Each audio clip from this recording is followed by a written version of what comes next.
নাগরপুরের M Borhanuddin উচ্চ বিদ্যালয়ে এই বছরে নতুন বই বিক্রি হচ্ছে।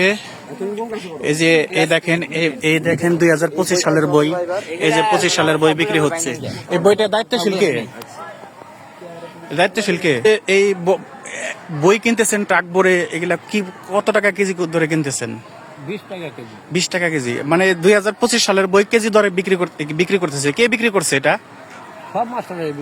তার মধ্যে আপনি কার নেতৃত্বে আসছেন, কার কাছে শুনে আসছেন? বলছে। আপনার নামটা কি?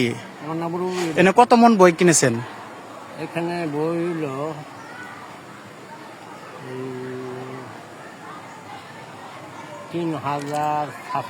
3700 কেজি, অর্থাৎ প্রায় 4 টন বই।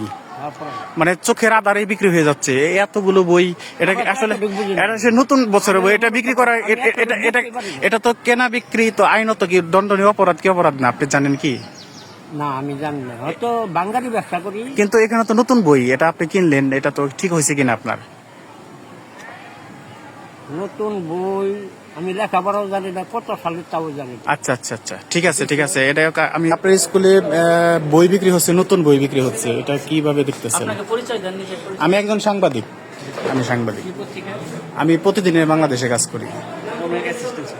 না, তাহলে যে নতুন বই বিক্রি হচ্ছে ট্রাক প্রায় 4 টনের মতো, এই বিষয়টা আপনি কিভাবে দেখতেছেন?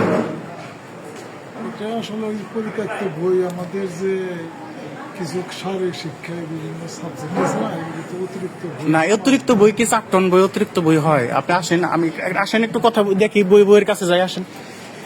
আপনার প্রিয় দর্শক, আপনারা দেখতেছেন এই স্কুলে অনেকগুলো বই বিক্রি হচ্ছে, প্রায় 4 টন, 3 টন এবং 700 কেজি বই বিক্রি হয়েছে। অলরেডি স্কুলের একজন শিক্ষক যিনি ঘটনার সত্যতা স্বীকার করেছেন।